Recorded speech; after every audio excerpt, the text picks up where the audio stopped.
The investigation, which led to the sanctioned three Guyanese, father and son, Nazar and Azruddin Mohammed, along with embattled Permanent Secretary May Thomas, occurred over a period of 2.5 years.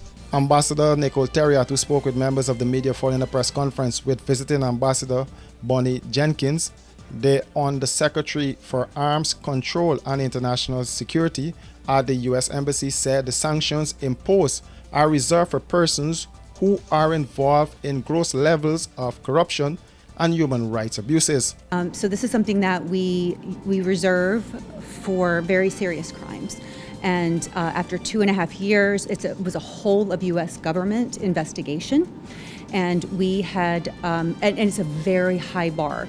We do not do this lightly. This is something that we ensure that we have a preponderance of evidence before we're ready to levy these sanctions. And we had that in this case against the 3 individuals who were sanctioned.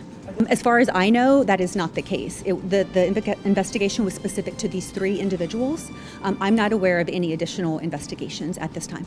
She explained that the U.S. government will be working on providing the information requested by the Guyana government into the investigation after Guyana was left in the dark. So my understanding, I don't work for the Department of Treasury, but my understanding is, having dealt with these in Haiti as well in my previous position, that they have to keep these investigations very close hold because they can be compromised by anyone.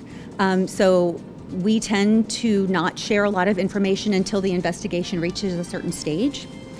And so I regret that people feel that they've been left in the dark, but that is just, in the United States, it would be exactly the same way. If we were conducting an investigation against someone accused of corruption in the United States, we would not share that information until the investigation were at a stage where that was possible. And that was requested, and I strongly recommended to our partners back at in Washington that they provide as much of that information as possible, because I understand that the government here wants to do their own investigation and follow up on this.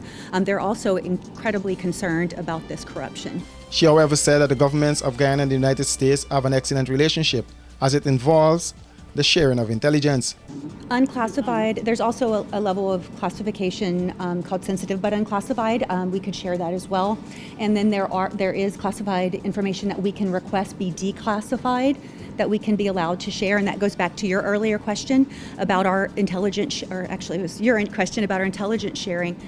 When we want to be able to share something with the government, we have to request permission from the source agency. And unfortunately, we're a very big bureaucracy in the United States, so sometimes that takes a little bit of time.